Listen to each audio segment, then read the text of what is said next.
네, 여러분 안녕하십니까? 오늘 4월 30일 수요일 저녁입니다.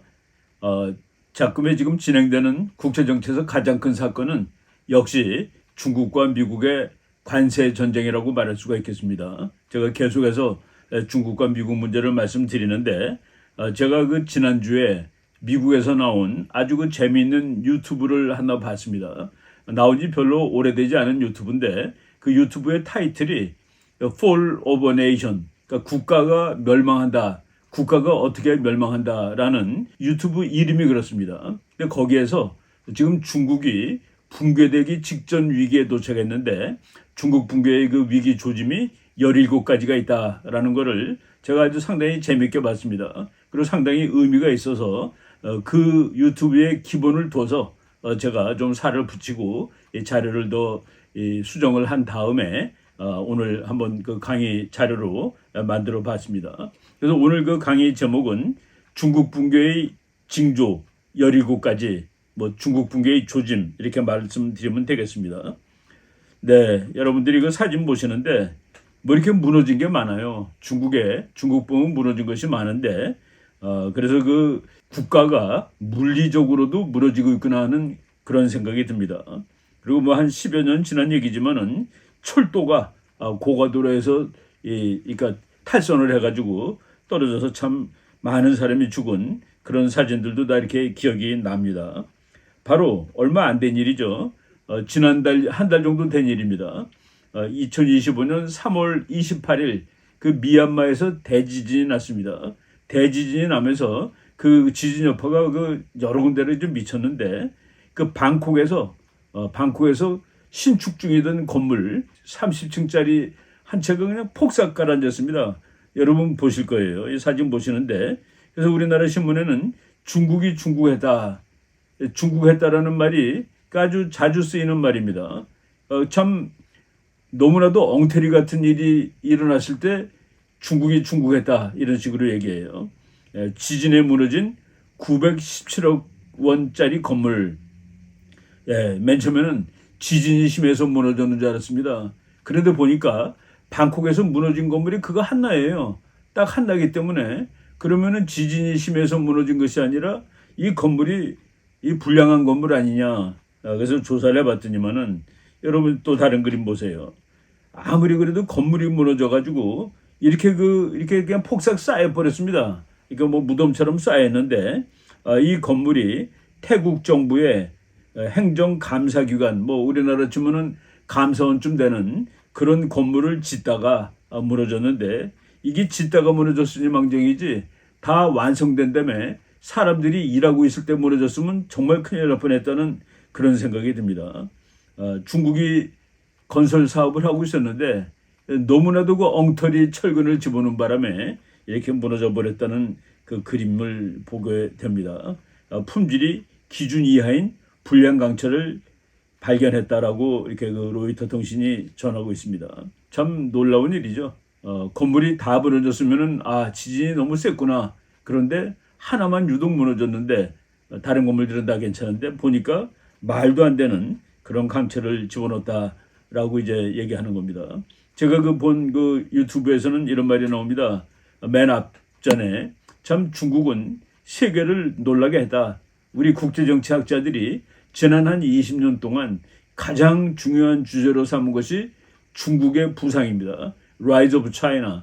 이것이 국제정치에서 제일 중요한 이슈가 되었고 중국이 부상을 하면은 세상은 어떻게 될 것인가, 또 미국은 중국의 부상에 어떻게 대응할 것인가, 그것이 바로 지난 한 20여 년 동안의 국제정치의 모든 것이라고 해도 과언이 아닙니다. 그런데 그 다수설은 중국이 결국은 세계를 압도하고야 말 것이다 라는 것이 다수설이었습니다. 중국의 경제 발전은 이거는 기적이다, 기적. 인구 10억이 넘는 나라가 매년 거의 10% 경제 성장을 한다는 사실이 도무지 가능한 얘기냐. 이건 그래서 놀라운 기적이다. 중국 공산당이니까 그것을 할 수 있다라는 식으로 온 세계의 칭송을 받았습니다. 그리고 중국이 고속전철 같은 거 만들어 놓은 거 보면은 정말 멋있습니다. 속도도 빠르고 세계 기록 중국의 1등도 하고 이런 거 가지고 또 미국 사람들은 좌절을 했고 세계 사람들은 중국을 칭송했죠. 그런 말도 있었습니다. 스트림 롤링 US. 그러니까 미국을 스트림 롤링이라는 건 뭡니까?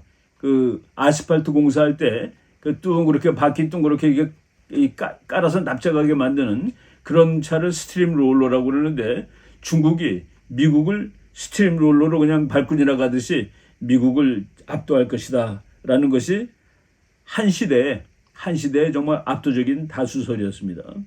제가 여러분 책 보여드리는데 토마스 프리드맨 뉴욕타임즈 기자입니다. 뉴욕타임즈 기자고 이 사람은 그 렉서스와 올리브 나무라는 아주 정말 유명한 책을 써가지고 세계화에 대해서 상당히 호의적인 입장을 취하는, 그리고 그 사람하고 함께 이제 책을 쓴 사람이 마이클 만델바움이라는 학자인데 뭐 제가 마이클 만델바움을 아주 좋아합니다. 이 사람의 책을 제가 아주 즐겨 읽는 편인데 이 두 분이 2011년입니다. 그러니까 중국이 한참 잘 나갈 때예요.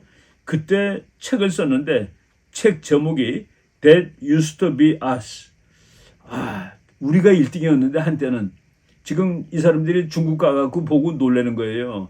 상하이 공항에 내려가지고 시내까지 가는데 정말 그 시속 뭐 200km씩 달리는 전철을 타고 가면서 혀를 끌끌 차는 겁니다. 이런 것들 세계 1등이 다 미국에 있었는데 이제 미국은 중국한테 완전히 자리를 뺏겼다. 그러면서 이 맨 앞에 보면은 중국의 상하이의 고속 전철을 타고 이 두 분 참 세계적인 권위를 가진 학자들이 참 부러워하고 탄식하는 그런 내용이 이 책에 나와 있습니다. 이토록 이렇게 중국은 세계에서 제일 잘 나가는 나라라고 이렇게 인정을 받았습니다. 물론 100%다 그런 것은 아닙니다.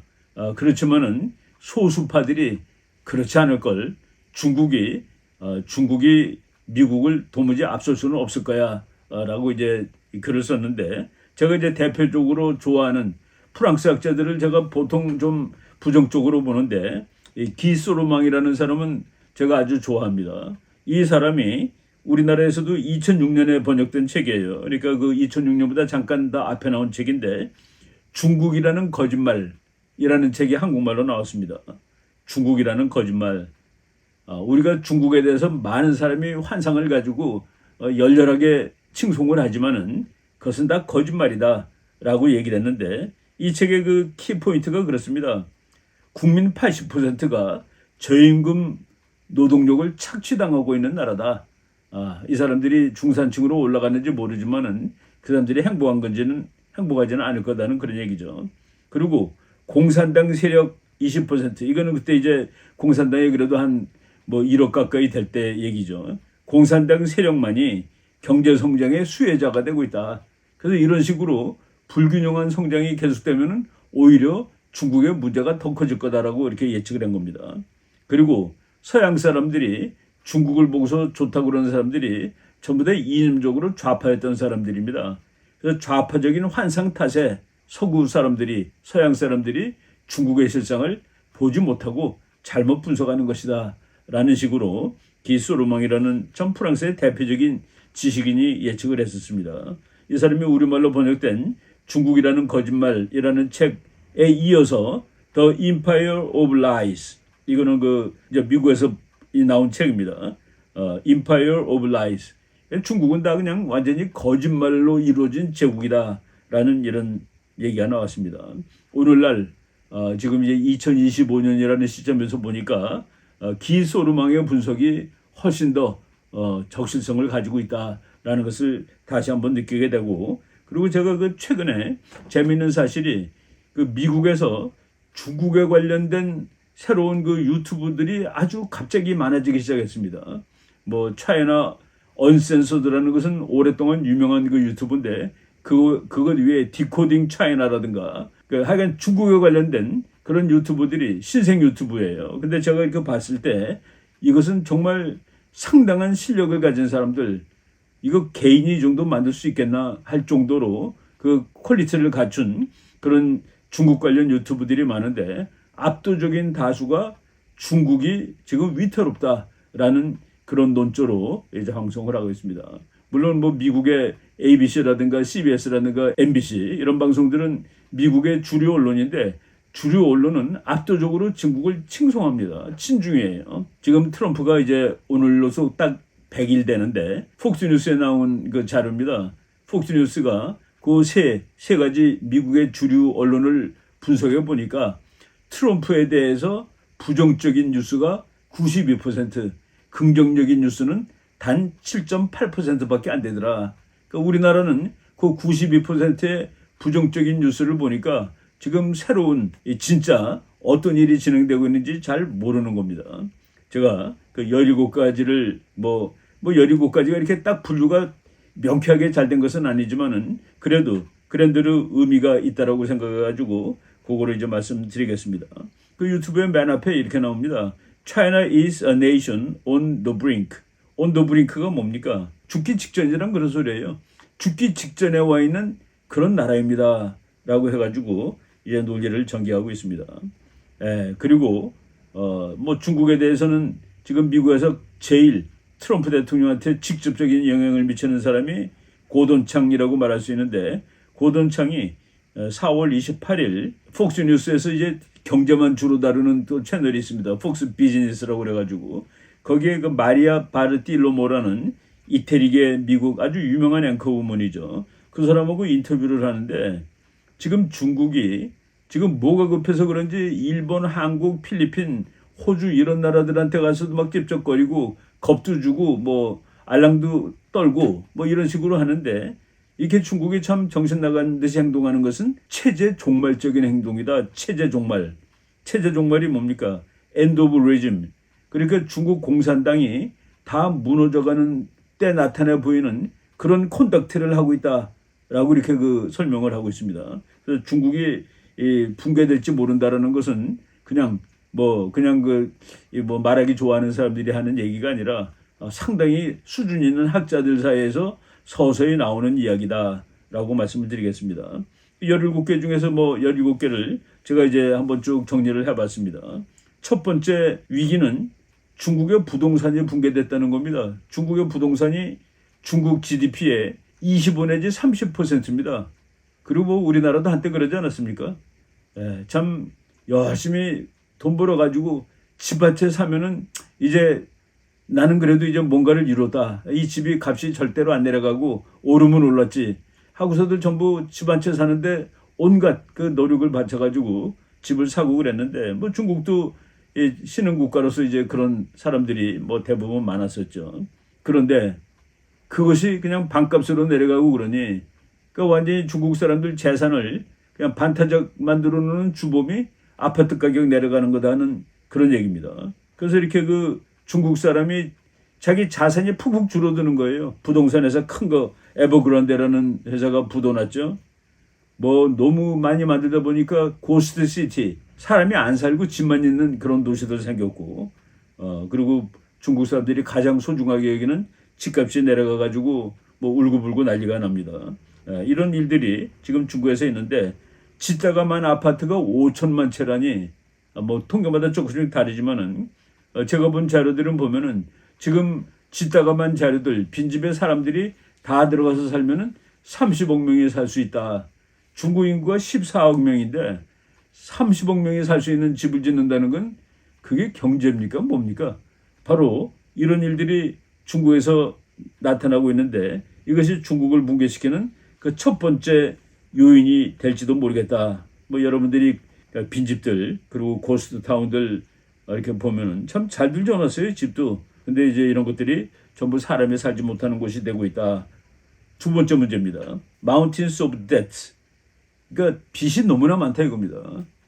빚이 너무나 많아요. 여러분 잘 사는 사람, 정말 좋은 자동차 타고 다니는 사람이 그게 자기가 번 돈이 아니라 남의 돈 꼬서 샀으면 그건 망하는 길이지. 그게 잘 사는 길이라고 볼 수 있겠습니까? 중국의 부채는 너무나 많아서 중국이라는 나라 자체가 그 빚더미에 올라앉은 사상 누각처럼 되었다. 통계가 나왔습니다. 중국이 가지고 있는 빚이 얼마나 많으냐. 중국의 빚은 중국 GDP의 345%라고 나옵니다. 그러니까 중국이 3년 반을 벌어야지 갚을 수 있는 이런 돈을 지금 빚으로 주고 있다. 미국은 123%입니다. 미국이 빚이 많다고 아우성치는데 중국에 비하면 아주 양호한 나라입니다. 그리고 일본도 빚 많다고 지금 뭐 큰일이라고 그러죠. 일본은 266%, 그런데 중국은 345%가 빚이다. 참 대단합니다. 그리고 세 번째, 뭐 두 번째하고 관련된 얘기입니다. 중국의 지방 정부들이 지금 다 도산, 파산하고 있다는 그런 얘기입니다. 중국의 성이 뭐 23개 이렇게 있죠. 이 성들이 전부 다 이제 뭐 자치가 조금씩 있으니까 성들이 그 돈 버는 방법이 아주 이 중국을 망치는 그런 방법입니다. 중국은 땅이 전부 다 국유입니다. 국유니까 농민들한테 농사 짓게 하는 것보다 그 땅을 뺏어가지고 그 땅을 부동산 업자한테 팝니다. 각 지방 정부가. 거기 뭐 이제 기본만 해주는 거예요. 물 흐르는 길 뭐 이렇게 기본만 해주고 부동산 업자한테 팔면은 그게 돈이 되고, 그런데 아파트 줘놓고 나니까 들어갈 사람 없고, 이런 식으로 그 악영향을 미치는 구조가 계속됐는데 지금 지방 정부가 더 이상 뺏어서 팔 땅도 없고, 그리고 은행 다 불실 엉망됐고, 이렇게 그 중앙 정부가 아주 파탄 나고 있는데, 중앙 정부의 빚이 12조 3천억이라니까 거의 뭐 중국 1년치 GDP에 해당됩니다. 중국 전체 GDP가 중국 3년치가 넘는다고 그랬죠. 근데 지방 거만 한 거의 1년 가까이 되는. 그래서 귀저우성, 운난성, 그리고 감숙성 같은 데는 재정 상황이 특히 악화되어 있고, 일부 지역에서는 공무원 월급을 주지 못합니다. 그래갖고 제가 본 이 자료에는 허난성의 경우에 공무원 월급을 50%로 깎았다. 여러분 한번 월급이 반으로 내려갔을 때 기분이 어떨지 한번 상상해 보십시오. 바로 지방정부, 그러니까 중국이 그랬대요. 그러니까 예를 들어서 중국 중앙정부한테 각 성마다 이 GDP 성장을 보고합니다. 예를 들어서 A라는 성이 우리는 금년에 8% 했습니다. 그럼 그 옆에 있는 성이 B라는 성이 너네가 무슨 8%니? 그럼 우리는 9야 라고 보고하고, 그럼 그 옆에 있는 C라는 성이 무슨 니네가 8, 9%니? 그렇게 지금 우리는 10이다 하고 보고하고. 그래서 어느 경우도 중국의 각 성들이 보고한 경제 발전 그 비율이 중국 평균보다 낮은 곳이 한 군데 없었다 하는 그런 그 실소를 금치 못하게 하는 그런 얘기도 있었습니다. 그리고 또 공식적으로는 중국 지방정부의 빚이 40조 위안이라는데 비공식, 그러니까 보이지 않는 부채가 있다는 거예요. 그거는 60 내지 70조 위안에 이를 것으로 추산된다. 그러니까 도대체 이 계산이 안 되는 나라다는 그런 얘기입니다.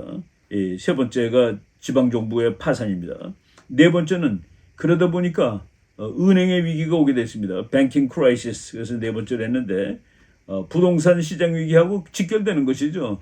돈 꿔서 집 산 사람이 직장 잃고 그 빚 못 갚고, 그러니까 은행이 엉망되고 신용거래 엉망 내려가고, 그래서 중소은행들은 특히 재정 건전성이 엄청나게 약화되고 있고, 그래서 뱅크런이라는 거 있죠. 은행을 못 믿으니까 있는 돈 다 찾아가지고 뽑고 그런 겁니다.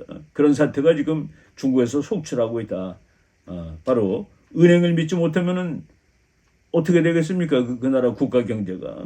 네. 그래서 지금 뭐 중신은행이라고 해가지고 이제 아주 골치 아픈 은행 하나가 그 유튜브에 사진으로 소개가 돼 있었습니다.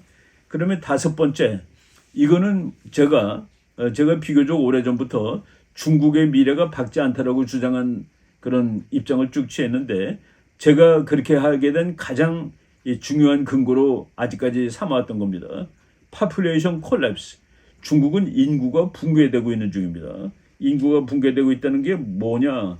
출생률하고 사망률하고, 출생보다 사망이 많으면 인구가 줄어들죠. 중국이 2022년부터 인구가 줄어들기 시작합니다. 2022년부터 사망률이 출생률보다 더 높았다. 그래서 2022년에 처음으로 인구가 줄기 시작했고, 그래서 이제 중국이 그 인구 숫자에서 세계 1등에서 2등으로 내려갔습니다. 인도가 1등이죠. 작년에 2024년에 중국 인구가 2023년보다 139만 명이 줄어들었습니다. 애들도 낳지 않고 중국 여성이 평균 1.0이랍니다. 뭐 우리나라도 높진 않지만은 중국도 형편없이 낮은데, 인구가 그대로 똑같은 숫자를 유지하려면은 2.1명이 돼야 되는데 중국이 그렇지 못하다. 그래서 앞으로 어떻게 될 거냐? 2024년 중국 인구를 그냥 대체로 14억, 뭐 14억 정도로 보는데 앞으로 75년 지나면은 2100년이 됩니다.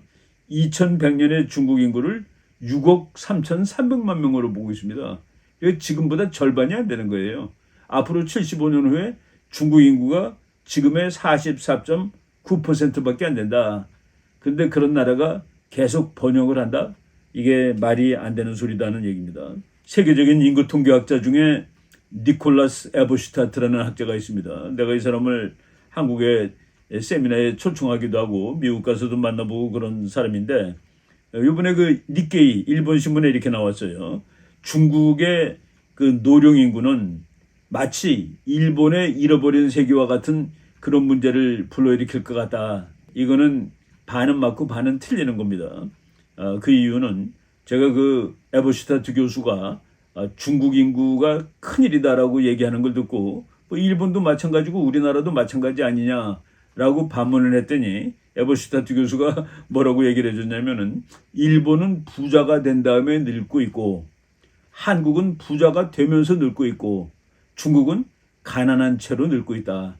그래서 한국과 일본은 문제가 덜하지만은 중국은 나라의 치명적이다 이런 얘기입니다. 지금 중국의 젊은이들은 혼자예요 전부 다. 그러니까 아버지 어머니가 계시죠. 그 위에 때는 지금 젊은 층은 1, 아버지 어머니 때는 2, 둘이 아버지 어머니 살아있으니까 그 위에 할아버지 할머니가 양쪽으로 있습니다. 그래가지고 1, 2, 4의 구조로 되어 있습니다. 그러니까 중국의 젊은이 한 사람이 어른 6명을 섬겨야 되는 이런 구조로 그래서 그 니콜라스 에버슈타트가 중국에 관한 논문 하나 쓰고서 자기는 뭐 정치학이라든가 경제학은 잘 모르지만은 인구 통계학자로서 중국의 미래를 분석하라 그러면은 자기는 미저러블 비참하다라고 결론 내리겠다라고 그 논문 쓴 거를 봤습니다. 이건 인구 통계학 전체 인구가 주는 거랑 뭐 그대로 연결되는 건데 6번째 문제 노동 정년기 인구가 감소하고 있다. 뭐 늙은 사람 일할 수 있는 거 아니고 학교 다니는 사람 일할 수 있는 거 아니죠. 그러니까 노동 정년기 워킹 에이지 파퓰레이션 하는 게 있는데 그것이 계속 늘어야지 중국 경제가 발전하는 겁니다. 중국의 워킹 에이지 파퓰레이션 노동 가능 인구가 제일 많았던 해가 2014년입니다. 벌써 10년 지난 거예요. 2014년에 노동 가능 인구가 9억 9,700만 명, 그 10억 가까이 됐는데 이것이 계속 줄고 있다 하는 얘기입니다. 그런데 중국의 미래를 아주 밝게 보는 사람, 앞으로 30년, 40년 계속 성장을 할 수 있는 사람, 할 수 있다고 보는 사람들은 대부분이 중국은 노동력이 너무나도 풍부해 라고 얘기했는데 그것은 그 인구 통계학적으로 틀렸다라는 얘기입니다. 지금 중국에서 은퇴한 연령이 3억이 넘는답니다. 3억. 그러니까 은퇴한 연령이 3억이 넘으니 밑에 있는 또 어린애들은 없고 이 사람들이 그 할아버지 할머니들을 어떻게 먹여 살릴지 참 난감하죠. 네, 여러분들이 뭐 다 이렇게 보시겠습니다. 2014년에 약 10억에 육박했던 중국의 노동인구는 2050년이 되면은 7억 5천만 정도로 줄어들 것이다. 그리고 부양해야 될 인구는 훨씬 늘어나고 일하는 인구는 훨씬 줄어들고 중국 사회과학원에서 나온 자료니까 뭐 정확하겠죠. 7번째, unemployment nightmare. 대학을 엄청나게 졸업한다고 제가 최근 그 유튜브에서 말했죠. 1년에 1,000만 명이 넘는 대학생들이 쏟아져 나오는데 실업률이 너무 높아가지고 취직을 못한다 겁니다. 중국 정부가 발표한 거 보면 뭐 55.4% 취직했다라고 하는데 실제로는 20% 안 될 거다라는 그런 말을 하고 있습니다. 중국 애들이 만든 아주 재미있는 영어예요. 풀타임 칠드런이라는 말을 만들었답니다. 칠드런은 애들을 얘기하는 것이죠. 근데 대학을 졸업하고서도 뭐 취직을 못하니까 그냥 집에서 부모님한테 밥 얻어 먹고 사는 거예요. 그래서 풀타임 전직 어린이가 되는 풀타임 칠드런이라는 참 그 자조적인 그런 단어가 나왔습니다. 이 젊은이가 일을 못한다는 것은 무슨 문제를 일으키냐면은 이거는 최근 한 20년 정도 전 세계에서 나타났던 현상입니다. 중동에 뭐 젊은이들이 막 데모하러 나가고 그랬죠. 이런 것들이 청년 실업률이 높은 나라가 항상 시끌시끌한데 중국이 지금 대학 졸업한 사람들이 너무나도 실업률이 높다라는 그런 아주 심각한 문제에 빠지고 있습니다. 이미 아까 워킹 에이지 파퓰레이션을 넘어간 사람이 3억이라고 그랬는데 일할 수 있는 사람 중에서 일자리를 잃은 사람이 또 3억이랍니다. 그러니 지금 중국이 뭐 이거는 중국 사람이 쓴 거예요. 아예 한문으로 전국 실업인구 이미 돌파 3억인을 돌파했다. 이런 4월 16일자 중국 사람이 이제 엑스에 올려놓은 그 내용입니다. 네, 1989년 6월 4일 천안문 사태라는 거 기억하는 사람 많을 겁니다. 대학생들이 정말 수십만 명이 천안문 광장에 모여서 데모를 했는데 이거를 총칼로 다 짓밟았죠. 그러고 나서 지금 한 30년 지났는데 그런 위기가 다시 오고 있습니다. 천안문 광장 바로 문 앞에 이 학생들이 동상을 하나 세웠는데 미국의 자유의 여신상하고 아주 유사하게 생긴 그런 동상입니다. 지금 우리나라 사람 중에서 미국하고 중국하고 관세 전쟁을 하면은 중국 사람이 참을성이 있기 때문에 결국은 이겨. 중국 사람은 풀을 뜯어 먹고 살아도 버틸 수 있어라고 얘기하는데 이거는 혁명의 기본 이론에 대해서 전혀 모르는 그런 소리라고 말씀을 드릴 수가 있습니다. 아주 가난한 사람들은 그리고 가난하면은 혁명 안 해요. 언제 혁명이 일어나느냐? 쭉 올라가다가 그것이 내려갈 때, 쭉 올라가다가 꺾어질 때, 한번 잘 살아봤을 때, 그것이 더 이상 올라가지 못하고 그 잘 살던 삶이 꺾일 때, 그래서 그 시점을 이렇게 딱 세로 줄을 그으면은 J자를 엎어놓은 것처럼 보인다고 그래가지고 제이커브 이론이라는 게 있습니다. 제임스 데이비스라는 미국 정치학자가 개발한 이론인데 한참 잘 사다가 잘 사는 것이 꺾일 때 혁명이 난다. 바로 중국이 그런 위험한 시점에 온 것이죠. 중국에는 굶어 죽어도 반란을 일으키지 않는다고 꼬집었다. 뭐 중국 요새 그런 얘기해요. 그렇지만은 민중의 분노가 한번 점화되면 순식간에 산산이 붕괴되는 처참한 상황이 될 것입니다. 이것이 지금 중국의 제일 큰 문제입니다. 제가 방금 데이비스의 제이커브 이론 얘기했죠. 아예 가난할 때 그때 혁명 안 납니다.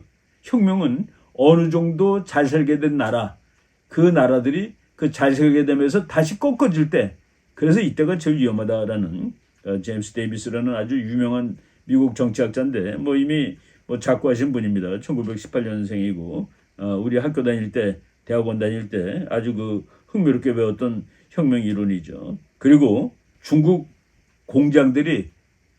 있던 공장들이 중국을 다 떠나고 있다는 것이 이제 8번째 문제로 지적을 했습니다. 중국은 더 이상 세계의 공장이 아닙니다. 또 우리나라 사람들이 그래요. 어떤 사람이 주장하는데 그러면 미국이 어떻게 미국 사람들이 아이폰을 만듭니까? 중국이 만들어야지. 그것도 구조를 모르고 하는 얘기죠. 미국 사람들이 아이폰을 만들겠다는 것이 아니라 지금 중국을 표적으로 해서 중국이 만드는 거 싫고 그거 인도가 만들어. 우린 인도 것을 살 거야. 그래서 이미 지금 아이폰 생산의 25%를 인도가 생산하는데 그것이 다 미국 사람이 쓸 수 있는 그 양을 충족하고 있다. 이미 22%가 지금 인도에서 만든다라고 이렇게 나오죠. 그래서 벌써 중국이 미국에 파는 액수는 계속 줄어들고 있습니다.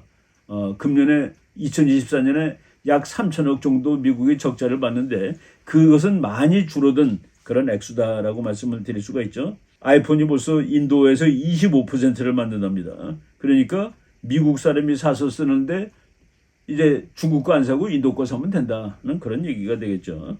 네.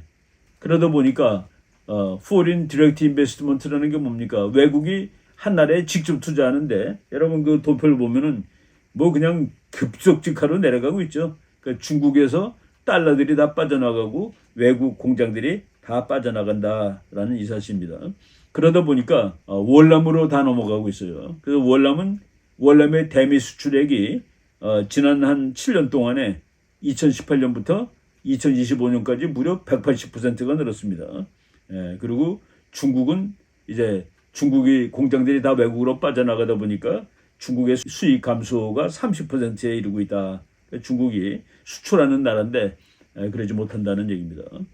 이거는 또 조금 놀라운 얘기인데 9번째 문제는 중국의 테크 기업들이 붕괴되고 있다는 거예요. 기술 산업이 붕괴되고 있다. 중국이 딥시크도 잘 만들고 자동차, 전기차도 잘 만들고 뭐 로봇도 만들고 그러는 거 아니냐. 그랬더니 이제 중국에 너무 그렇게 규제가 심하답니다.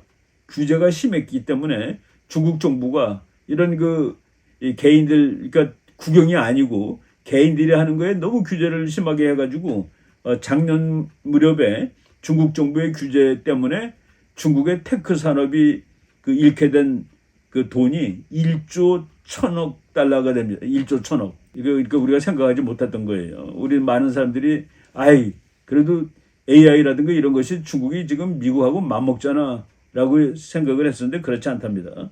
그리고 스타트업 디클라인. 중국에서는 개인적인 창의성을 발휘해가지고 그렇게 회사 만드는 것이 내려가고 있다. 그리고 전기 자동차 잘 나간다고 얘기하는데 지난 7년 동안에 중국 전기 자동차에서 400개가 문을 닫았답니다. 그러니까 BYD 하나 살려주려고 나머지 다 죽은 거예요. 근데 이제 그것이 과연 성공할지 뭐 텐센트도 망해가고 있고 알리바바, 바이트댄스 이런 것들이 전부 지금 골고 있다라는 그런 내용이 나왔습니다. 열 번째 문제는 중국이 세계에서 물이 제일 적은 나라입니다. 물은 어떻게 보면은 석유보다도 더 중요한 자원이 물이에요. 근데 중국이 물이 얼마나 적은지를 얘기를 했는데 중국 인구는 세계의 20%입니다. 그러니까 세계의 5분의 1이니까 중국 사람도 물을 세계의 5분의 1은 써야지 맞는 것이죠. 그런데 중국은 세계의 물 중에서 7%밖에 가지고 있지 않다. 그러니까 20%를 차지하는 인구가 물은 7%다. 그러니 얼마나 물이 부족합니까? 그리고 물이 부족한 것이 우리랑 가까운 곳이에요. 그 산동반도, 요동반도, 그러니까 상하이, 북경, 천진 이런 데가 있는 우리가 제일 서해바다에서 보면 제일 가까운 곳이죠.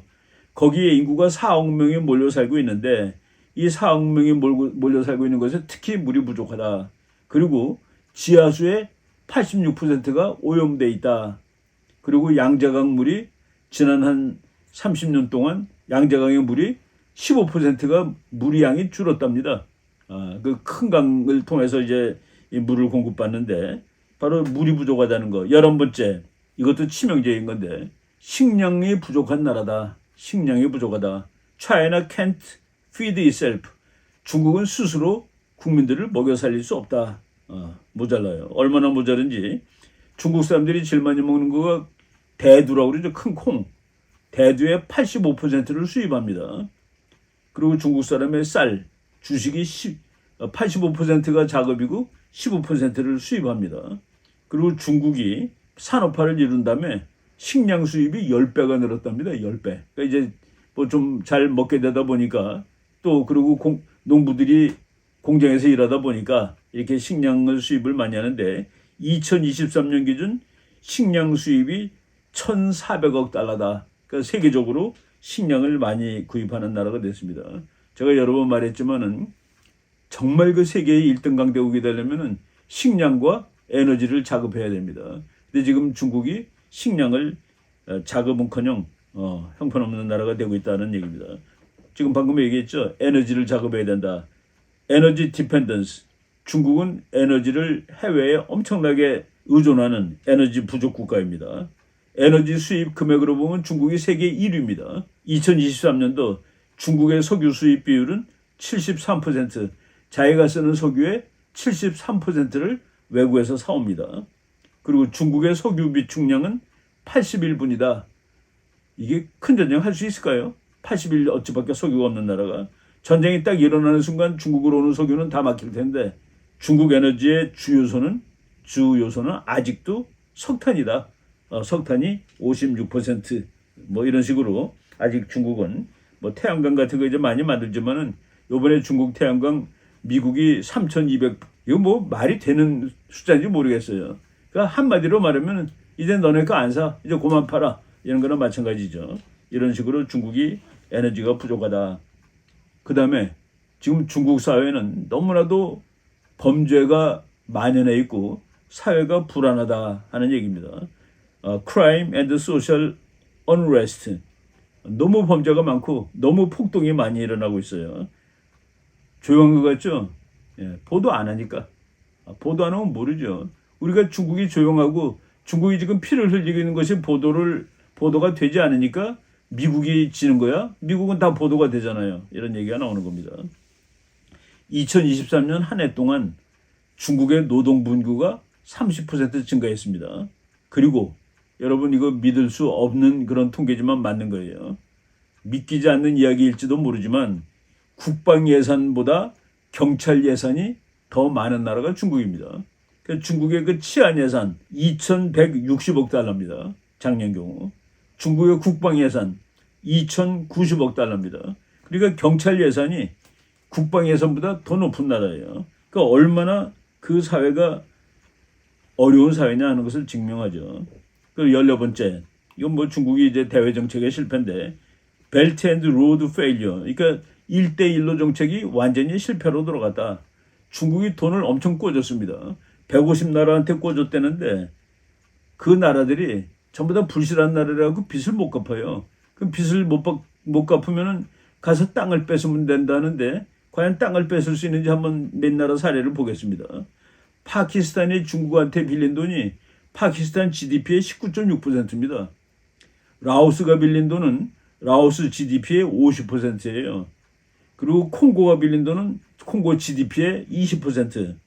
그리고 베네수엘라가 중국으로 빌린 돈은 베네수엘라 GDP의 21.1%. 이거 어떻게 갖겠습니까? 라오스 같은데 50%를 무슨 재간으로 갖겠어요? 그럼 안 갚으면 가서 나라 땅 다 뺏을 겁니까? 이걸 어떻게 그게 가능해요? 바로 이런 그 1대1로 정책은 지금 거의 실패로 돌아간 것으로 치죠. 그리고 15번째, 이건 뭐 제가 길게 설명할 필요가 없는데 국제사회가 중국을 압박한다. 무역으로. 트럼프가 중국의 무역전쟁을 가고 있다. 저는 트럼프가 앞에 지금 말한 14가지 중국의 참 힘든 요인들 이거를 다 알고서 이제 마지막 그 주먹을 한 방 날리겠다라는 식으로 해서 날린 거 아닌가라는 생각이 듭니다. 16번째, 이것도 긴 설명 필요 없습니다. 제가 한번 미국 사람들이 땡큐 시진핑 한다고 그랬죠. 시진핑이가 혼자서 헤매고 있기 때문에 그리고 독재하면서 남의 말 안 듣기 때문에 결국 중국을 구렁텅이로 몰고 간다. 16번째 문제가 시진핑의 철권 통치다. 시진핑이가 너무 깡패처럼 통치하고 코로나 바이러스 때 아예 그냥 나라를 다 봉쇄해버렸죠. 하여간 대처 제대로 못했습니다. 그래가지고 최근에 보니까 시진핑이 안 보여요. 안 보이는데 아파서 그냥 집에서 쉬는 거냐, 가택연금 당한 거냐 이런 말까지 나오고 있을 정도로 지금 중국이 위기에 처했다. 그리고 1인 통치 국가는 그 1인이 망가지면 나라가 망가지는 것이죠. 그리고 마지막 17번째 이 방송에서는 밀리터리 페일리어스라고 그랬습니다. 중국 군대는 전쟁 잘하는 사람이 장군되는 겁니까? 중국 군대는 정치 잘하는 사람이 장군되는 겁니다. 지금 중국 내에서 군부 내에 지금 파벌 싸움이 지금 진행되고 있는 것이 확실합니다. 중국의 3인자가 3월 11일 날 행방불명됐는데 아직도 없어요. 지금 중국의 2인자가 짱유샤라는, 여러분들이 사진 보겠습니다. 짱유샤라는 사람이 지금 2인자인데 이 사람이 시진핑보다 더 파워가 세다라는 말이 지금 막 나오고 있는 중입니다. 시진핑은 지금 권력 행사를 못한다라는 그런 말도 있을 정도로 중국이 위태로워졌는데 이것은 군사력이 싸우는 군대라기보다도 정치하는 군대다 보니까 독재 국가에서 그냥 쉽게 나타날 수 있는 그런 현상입니다. 네, 이것 이외에도 우리가 중국의 그 위험한 요인들을 말하면 뭐 한참 더 말할 수 있겠지만은 약간 제가 최근에 봤던 그 자료가 너무 재미있고 그래가지고 한번 소개를 해드렸습니다. 제가 이 자료 좀 이렇게 추가를 한 겁니다. 네, 오늘 그리고 마지막으로 스코트 베센트 장관이 지금 무역 전쟁을 총 진두지휘하는 사령관입니다.